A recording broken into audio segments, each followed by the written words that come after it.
Last but not least, let's go on Instagram.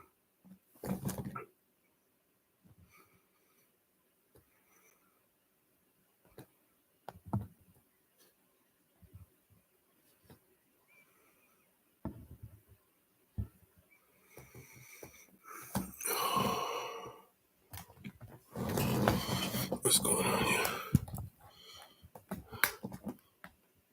Discard.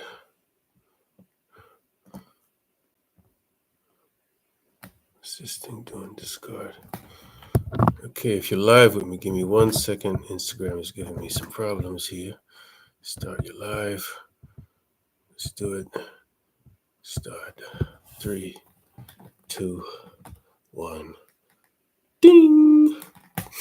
All right.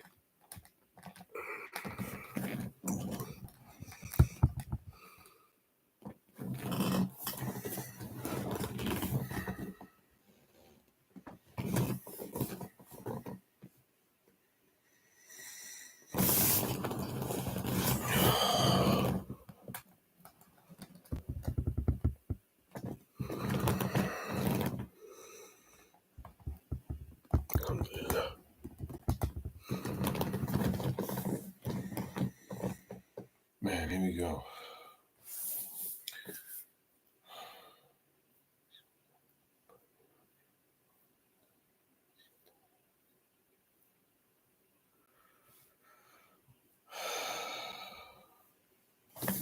Assalamu alaikum wa rahmatullahi wa barakatuh.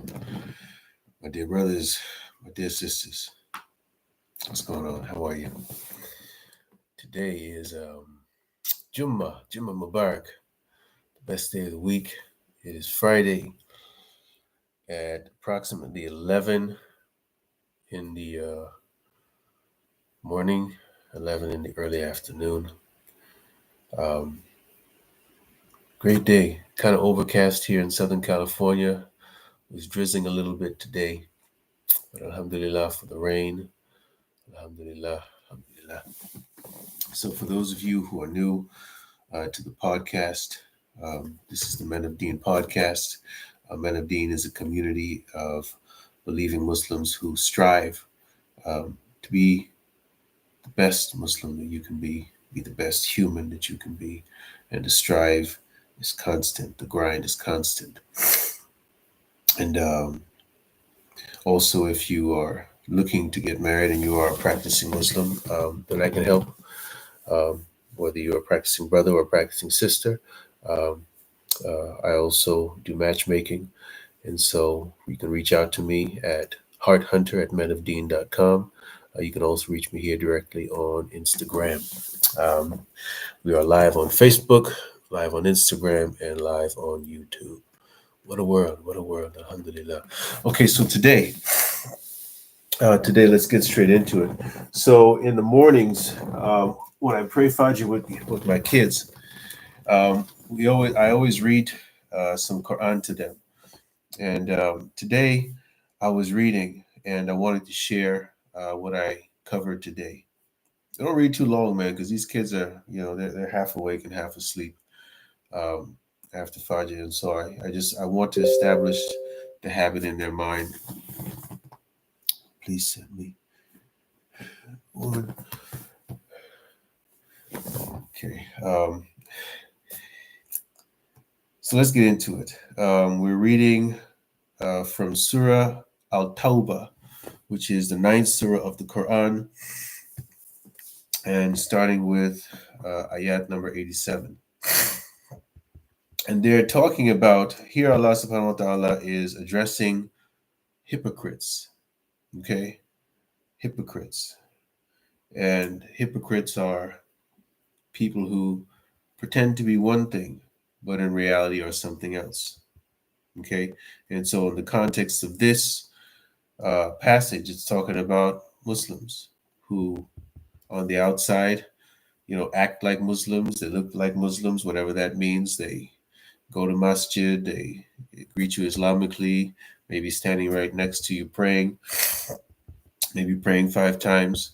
But there's something different in their hearts. And it's actually quite scary. It's actually quite scary because, it is easy to read this and simply think that Allah subhanahu wa ta'ala is talking about somebody else, you know, that he's not talking about you, that you can't possibly be a hypocrite, that I can't possibly be a hypocrite. But the reality is that it could be any one of us. It could be me, you know, and you have to constantly be on guard. You really have to constantly be on guard because in this world, in this life, in this particular time in history, you know, it is so easy to get distracted.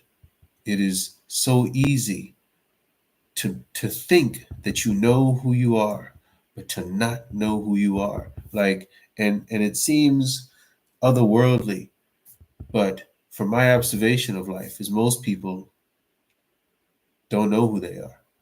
And you have to think, like, how do you get to know yourself? You know, how do you get to know yourself? Well, the same way you get to know anybody else. How do you get to know somebody else? You spend time with them. Now, since the advent of social media and these phones, how much time do we actually spend with ourselves? Now, for those of us who grew up without a phone, we obviously had uh, a lot more chance of getting to know ourselves because we had a lot more opportunities to spend time with ourselves. Okay. But that doesn't mean that you did. It just means that you had the opportunity. You know, just because you're in the same space with yourself doesn't mean you're spending time with yourself. You think about it. Think about you're in a movie theater, 200 people in the same theater for the time of the movie, hour and a half, 2 hours. Are you spending time with these people? Are you developing relationships with these people? Do you get to know these people? Now, just because you're in the same space, in the same place, in the same time, doesn't mean that you are spending time with yourself. If you are sitting down in front of a TV, watching the TV, are you spending time with yourself? If you're sitting down on a phone, just scrolling, scrolling, scrolling, taking in somebody else's thoughts constantly, are you spending time with yourself? I mean, the only time that you actually spend time with yourself is when you simply spend time with your thoughts. That's it, sitting in your thoughts, contemplating, contemplating, contemplating, sitting and contemplating, standing and contemplating, laying down and contemplating. This is the time that you get to know yourself.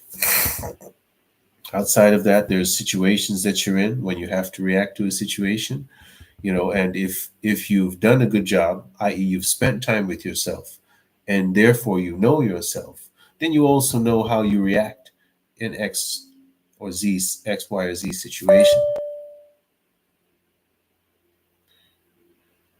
No sound. I don't know. No sound. Okay, I'm getting a. Can everybody hear me? Let's see. Can you hear me on Instagram? Give me with a one if you can hear me.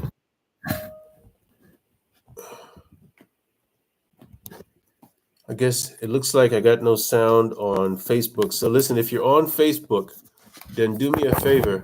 Can hear you here. Okay, so if you're on Facebook, do me a favor and just slide over to Instagram, because I don't know why there's no sound on Facebook, but I'm not gonna troubleshoot it right now.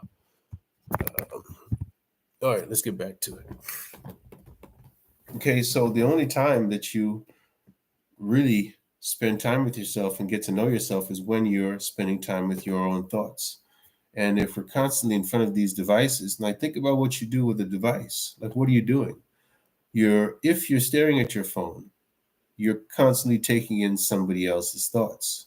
Okay, that's what content is, right? Content is just some media that is developed by somebody else, and whether it's music, whether it's a movie, TV series, we just taken in somebody else's thoughts.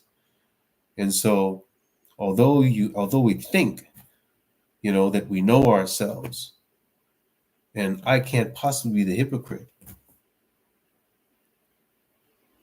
you can only know that if you know yourself and spend time with yourself. Otherwise, you can be discombobulated from yourself, and you can become a hypocrite. Okay, so let's read. They, this is okay, I'm reading Surah Al-Tawbah, starting from ayat 87. Okay, they prefer to be with the women who remain behind at home. Their hearts are sealed, so they understand not. Okay, so the context is, Allah subhanahu wa ta'ala is calling the men to go out and fight.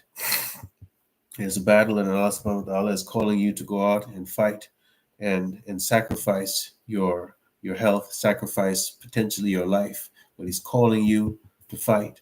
And instead of going out to fight, these men, these hypocrites, are choosing to stay home.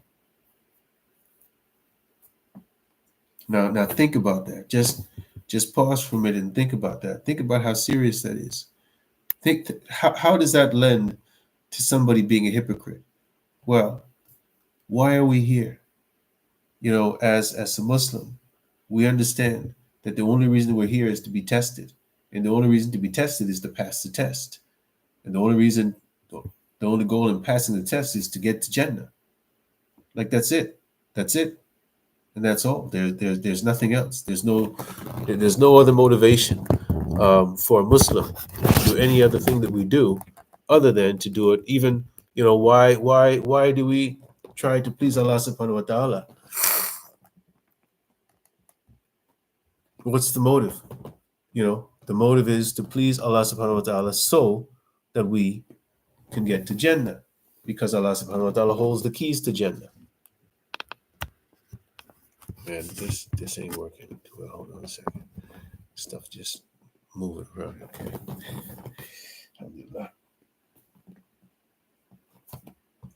So that's the only motivation of a Muslim, is to get to Jannah. So if you're in a situation where Allah subhanahu wa ta'ala is calling you, saying, I need you to fight and strive and struggle and risk your wealth and risk your comfort and risk your life for my sake. Like, if you really want to get to Jannah, would you not jump at the opportunity? At the opportunity? If you really believe what you say you believe, and you have the opportunity to risk your life, to risk your health, to risk your wealth, for the sake of Allah subhanahu wa ta'ala, to please Him, knowing that you could become a martyr. And if you become a martyr, then you get to Jannah. Pass your test.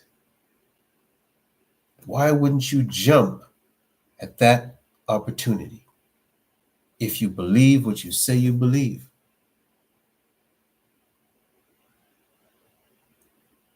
And if you decide to say, well, no, I'm not going to risk it. I'm not going to risk my life for the sake of Allah subhanahu wa ta'ala. I'm not going to risk all these things that I have. But then what you're saying is that I want to stay in the dunya.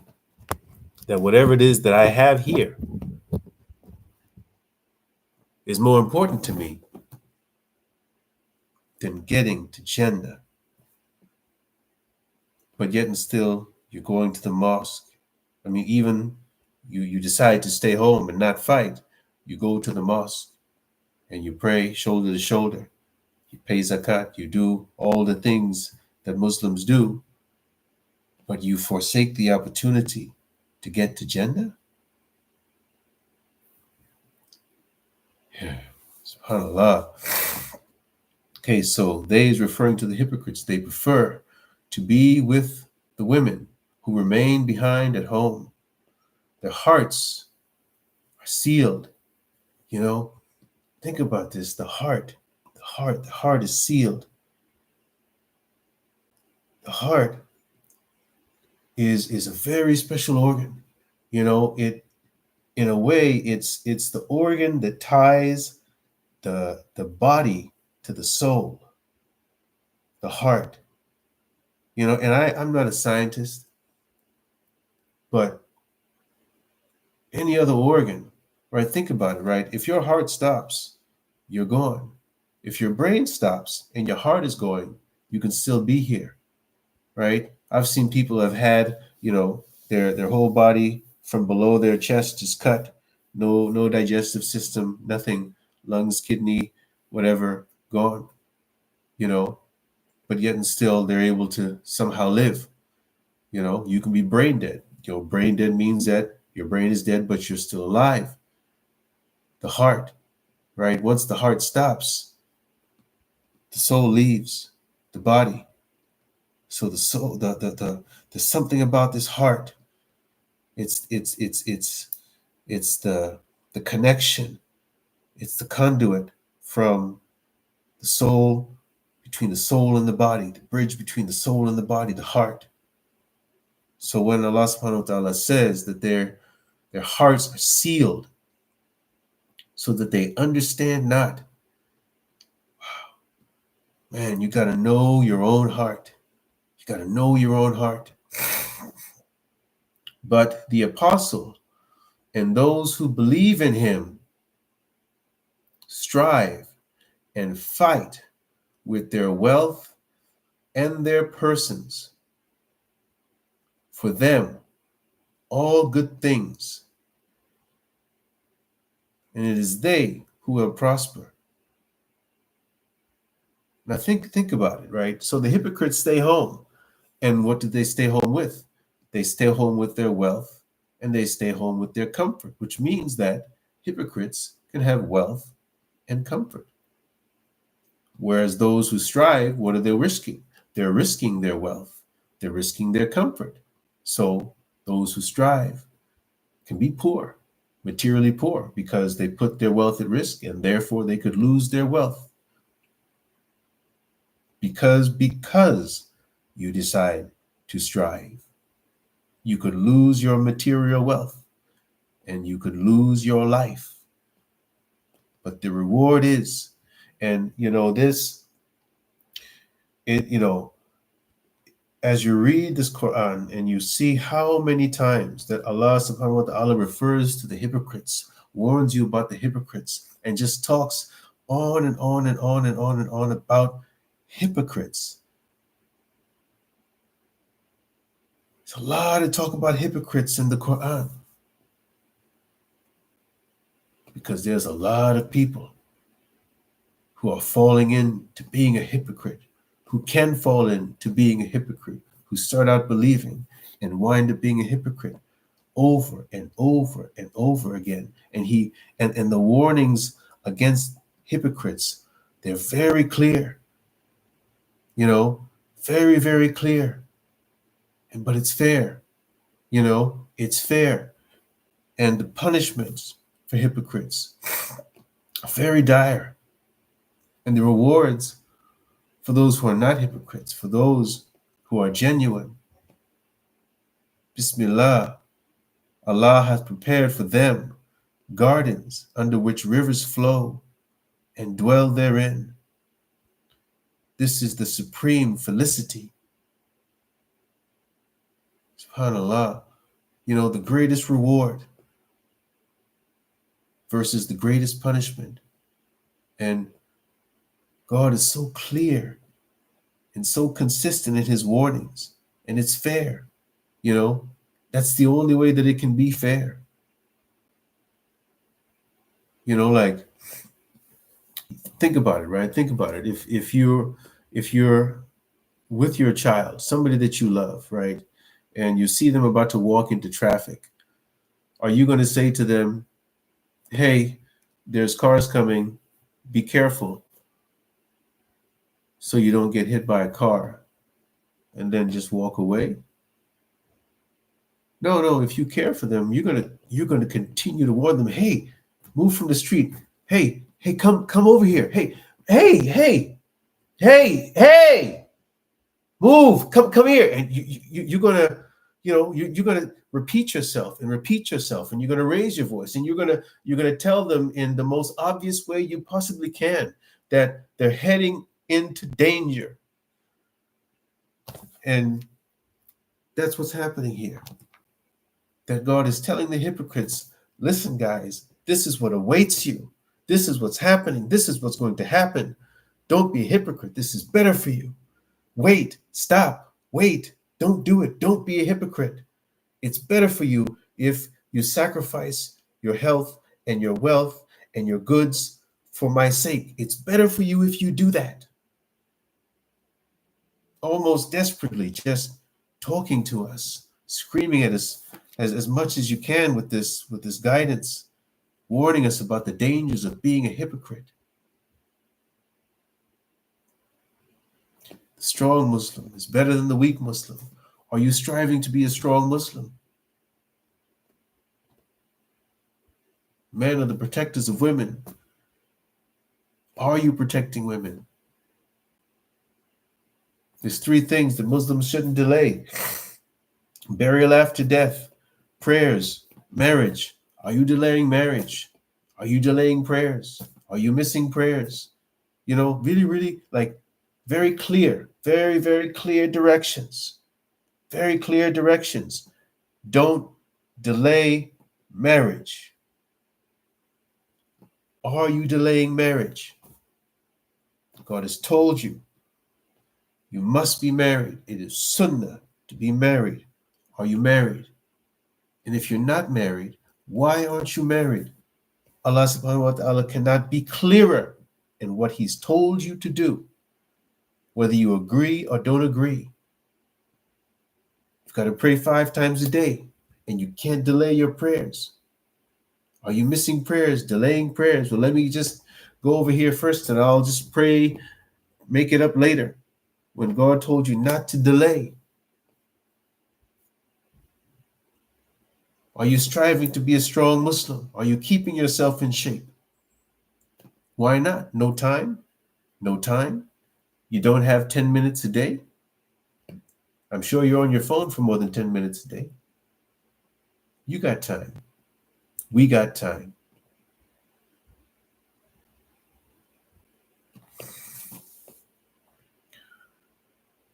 Continuing with Surah, verse 90. And there were among the desert Arabs men who made excuses and came to claim exemption, and those who were false to Allah and his apostle. Subhanallah. Subhanallah. Now, when I read this, my head went directly to Palestine. And what do we see happening? What do we see happening right now in Palestine? It's funny, the first time I read this, I wondered who the desert Arabs were.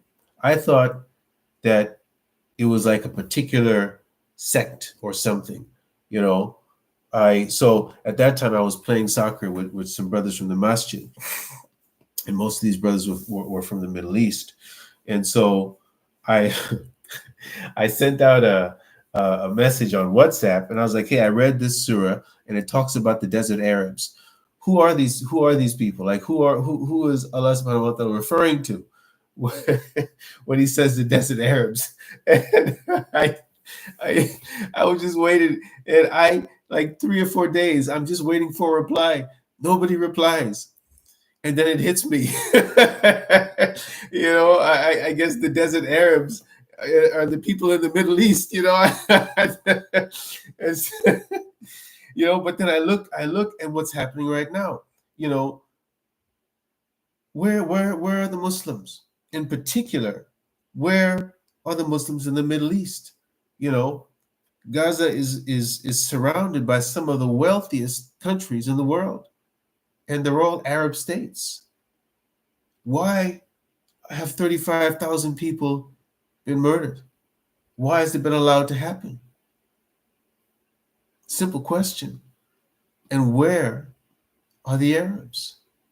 Particularly, where are the desert Arabs? Where are they?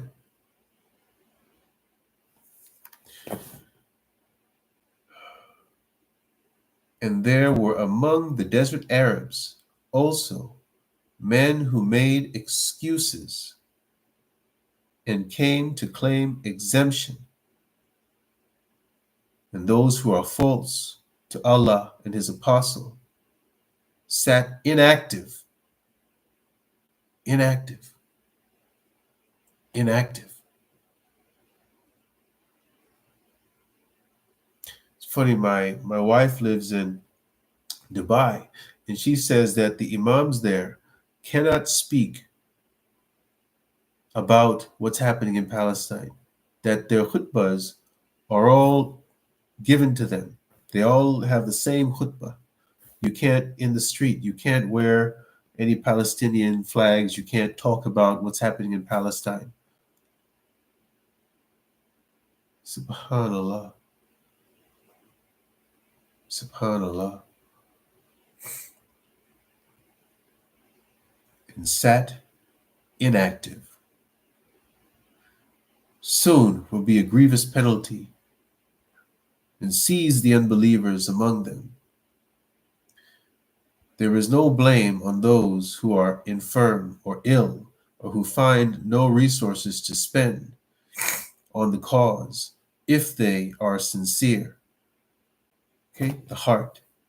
If they are sincere in duty to Allah and His Apostle, no grounds for complaint can there be against such as do right, and Allah is often forgiving, most merciful. Nor is there blame to those who came to thee to be provided with mounts, and when thou said, I can find no mounts for you, they turned back, their eyes streaming with tears of grief, that they had no resources wherewith to provide the expenses. Heart. The ground of complaint is against such as claim exemption while they are rich. They prefer to stay with the women who remain behind.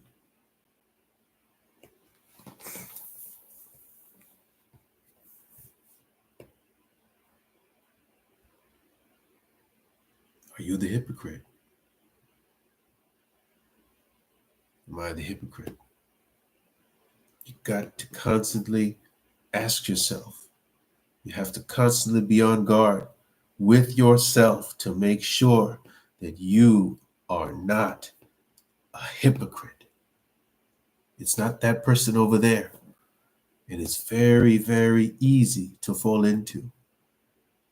And the litmus test in your mind, in your own mind, you know that if you get the call and you have the opportunity to leave everything that you've worked so hard for, everything that Allah subhanahu wa ta'ala has allowed you to attain, your house, your family, the money in the bank, the food in the fridge, the comfort of your home, the comfort of wherever you live, and leave it all behind just to go and have the opportunity to sacrifice your life. Will you take that opportunity? Or will you stay home in the comfort of your home? Think about it. I think about it. I know what the answer is for me. You have to know what the answer is for you. And in the meantime, in the in-between time, until you get that call, the measuring stick is simple. God has given us directions, very, very simple directions. Don't delay burial after death. Don't delay your prayers. Pray 5 times a day. Don't delay marriage. Cover yourself Islamically. Very, very simple. Very, very, very simple. Bare minimum things. Don't be a hypocrite. Let's not be hypocrites. Alhamdulillah. All right, brothers, sisters. If there's any comments, anybody wants to call in, have a conversation, always willing and ready to have a conversation. Otherwise, it is 11:30. I've got to go pick my kids up.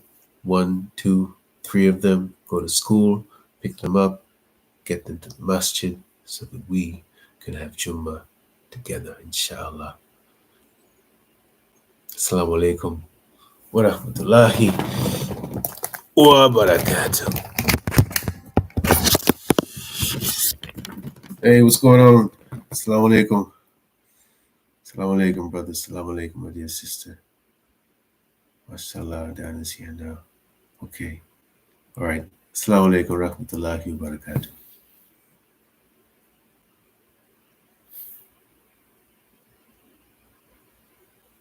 Okay, so let's get off here. Oh man, and the stream.